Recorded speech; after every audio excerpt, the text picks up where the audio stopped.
The classroom was too still. Rows of polished desks and watchful eyes, a panel of teachers in dark suits seated like a silent jury.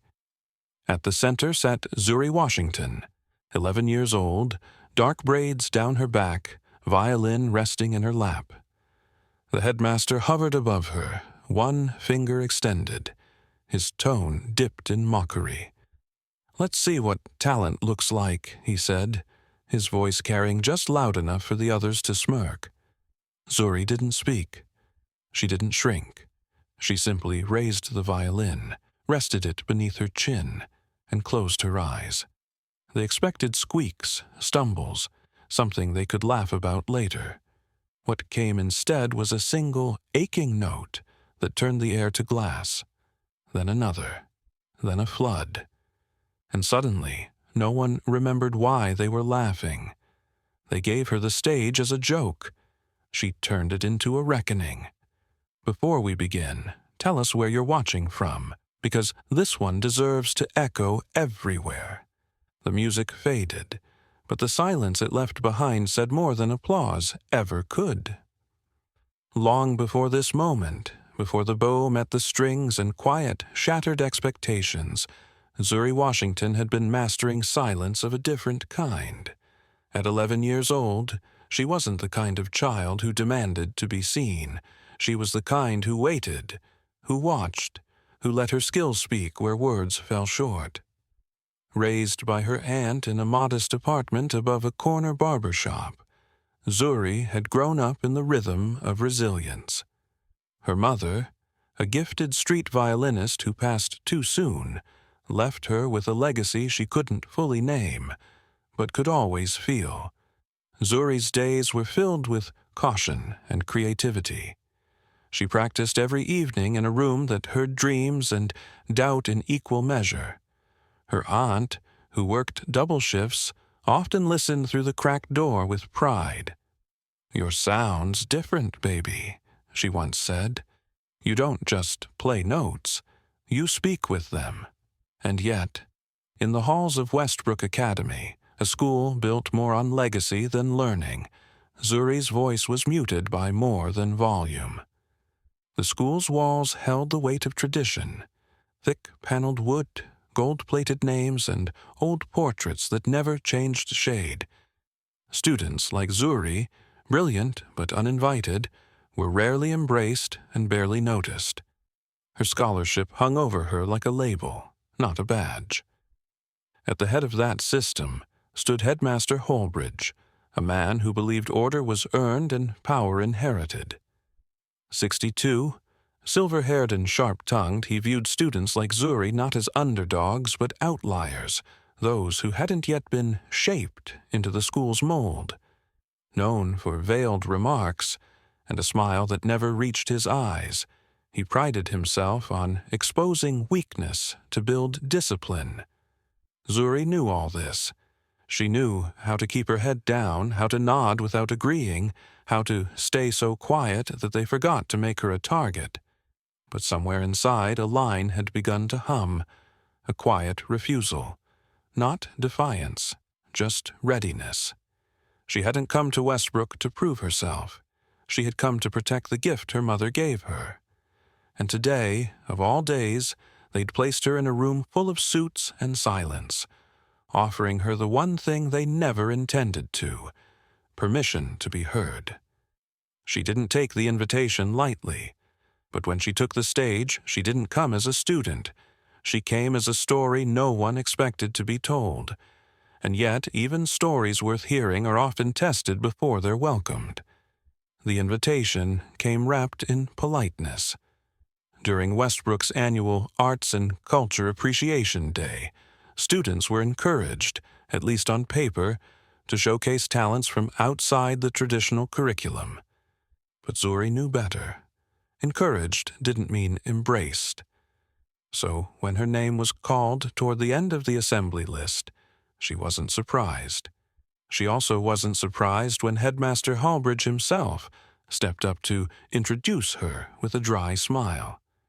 "We thought we'd end today with something a little unexpected," he said, gesturing to Zuri with one hand while adjusting his tie with the other. "Miss Washington has brought her violin. We're all curious to see what she can do." The laughter wasn't loud, but it was there, tucked behind cleared throats, smirks, and the sideways glance of a teacher who couldn't hide his grin. Zuri rose from her seat, violin case in hand, her posture calm, not defiant, not timid, just present.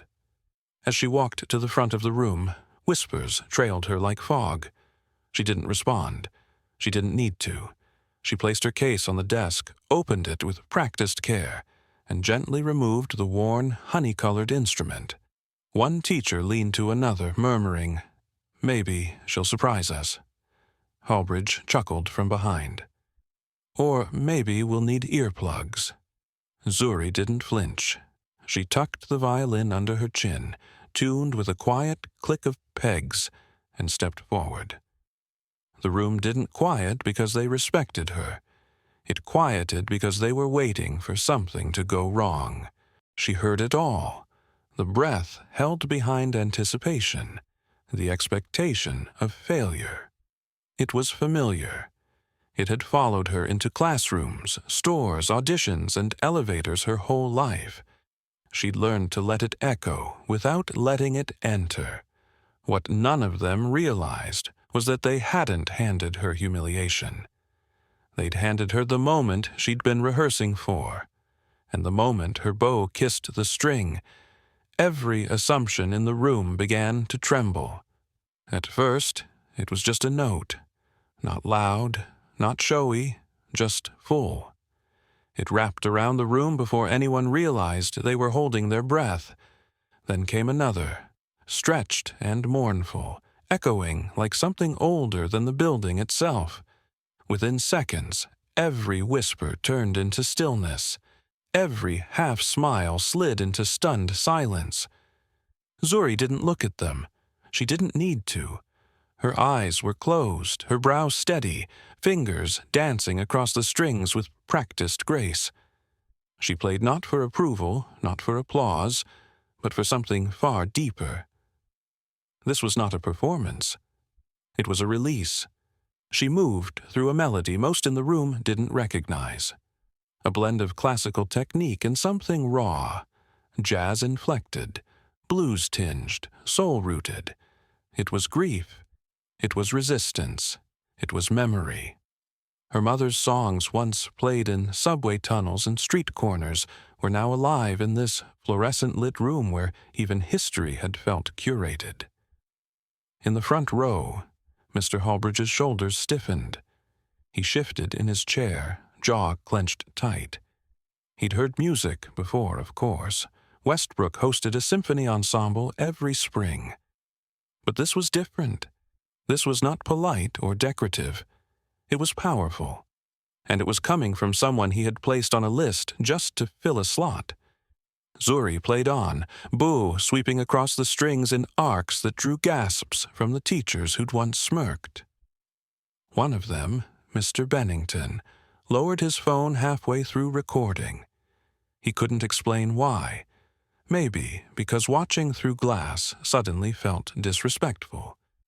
She built the piece with layers, quiet tremble, sudden flare, a bold, final stretch that climbed with the clarity of someone who knew exactly what she carried. And just before the last note rang out, she opened her eyes, lifted her chin slightly, and landed it, pure and whole. There was no applause at first. Just air, just realization. Then a single clap, then another. Then the room gave in, unable to pretend it hadn't just witnessed something real. Zuri didn't smile. She simply lowered the violin, nodded once, and began walking back to her seat. Hallbridge opened his mouth, trying to find footing, but nothing came. His voice, so often used to control rooms, had nothing to say, because what Zuri had just delivered wasn't debatable. It was undeniable. And that silence, more than any standing ovation, was proof that the balance had shifted. Zuri took her seat again, quietly, as if the moment hadn't just cracked open something permanent. The violin rested across her lap, and while the audience regained their composure, she simply breathed. She didn't need validation. She had played for something far beyond it. By the end of the day, the clip had found its way onto a student's social account. From there, it jumped platforms, accelerated by disbelief. Black girl silences elite academy with violin solo. Comments poured in. Musicians, educators, strangers who said they felt something just watching a 2-minute video. By nightfall, her name was trending. But none of that was the twist. What shocked people more came in the days that followed, when a local journalist looked deeper. Westbrook Academy, a school known for its pristine image, had never once featured a black female student in any of its music showcases. Zuri's performance hadn't just been powerful, it had been the first. The invitation had come not from genuine interest, but from a quiet effort to diversify the talent display. An internal email was leaked. Let's include Zuri. Should be interesting. Interesting. That was the word they used. Meanwhile, Zuri remained mostly silent about the attention. She wasn't posting. She wasn't capitalizing. She was still showing up to school, violin in hand, head high. But something in the air had shifted, and it wasn't just public opinion. One evening, as the sun dipped low outside her aunt's apartment, she opened a velvet pouch at the back of her closet. Inside it, faded but intact, was a photograph of her mother playing the violin in a subway station, case open, eyes closed in the same way Zuri had closed hers. That's where she had learned. Not from textbooks, not from polished instructors, but from a woman who played with purpose in a world that rarely looked up. That lineage, quiet, deep, unbroken, was the real revelation. Her music wasn't a miracle. It was memory. And in living rooms and classrooms across the country, other young girls saw that clip and picked up their own violins, pencils, microphones, whatever had been mocked into silence before. A hashtag rose slowly but steadily. Number Zuri didn't flinch. And alongside it, stories poured in from black girls everywhere. They laughed at my essay until it got published. They ignored my answer until a boy repeated it. They called it luck. It was work. Zuri didn't ask for a movement. She simply gave people permission to find one, and she did it without ever raising her voice. She didn't notice the full weight of it until the school hallways changed. Not with words, not with banners. Just small shifts. Students who once looked through her now looked at her. A few even asked if she could help them learn violin. One teacher, usually too busy to remember names, suddenly addressed her with exaggerated warmth. But Zuri stayed grounded, offering nothing more than the same quiet dignity she always had. Her playing hadn't changed her. It had simply revealed her, and the ones who once dismissed her couldn't unsee it now. Mr. Hallbridge never mentioned the performance again, not publicly, not even in staff meetings. But weeks later, without fanfare, he announced his early retirement. No final speech, no newsletter tribute. Just a folded note on his desk, and an absence that felt more like closure than celebration. In the vacuum he left behind, the Academy introduced something new. A free weekend music program for underprivileged youth in the city. They called it an outreach initiative, but everyone knew its spark had come from a single violin solo. Zuri didn't claim credit. She didn't need to. She just kept playing. One afternoon, she returned to the small community center her mother had once performed outside. Just a folding chair, a cracked sidewalk, and a place where dreams still echoed off concrete. This time, She was the one holding the bow. Children gathered near the fence, watching. One little girl, no older than 7, tugged at her mother's sleeve and whispered, "Can I try?" Zuri looked down, smiled, and handed the violin over without hesitation. That moment, that silent transfer of hope, was more than any headline, more than any viral video. It was legacy in motion, the kind her mother never got to see, the kind that didn't require applause to matter. Later that evening, back at home, Zuri found a small envelope resting by her violin case. Inside was a handwritten note from one of the music teachers. It said, "You reminded us what music is for. Thank you for playing it anyway." Zuri sat by the window, holding the note as sunlight melted across her lap. The city buzzed outside, unaware of the small, necessary victory unfolding inside a quiet room. She didn't need a microphone to leave an echo. She had found something better. A ripple. The note sat quietly on her desk for days. She didn't frame it. She didn't post it online. But every time Zuri picked up her violin, she remembered those words. Thank you for playing it anyway. That anyway said everything. Despite the smirks, the assumptions, the staged invitation meant to amuse more than honor. She had played, not to prove a point, but to protect her peace. And in doing so, she didn't just shift a room. She shifted something deeper. She didn't correct a man. She recalibrated the room. And somewhere between the silence before her first note and the applause after her last, the story stopped being about whether she belonged. It became about how many others would now follow her sound. Have you ever been invited to speak, only to be silenced mid-sentence? What if your silence wasn't surrender but strategy? What if your quietest moment held your loudest truth? If her story touched something inside you, share it with someone who's been underestimated too many times. Someone who's been asked to entertain instead of express.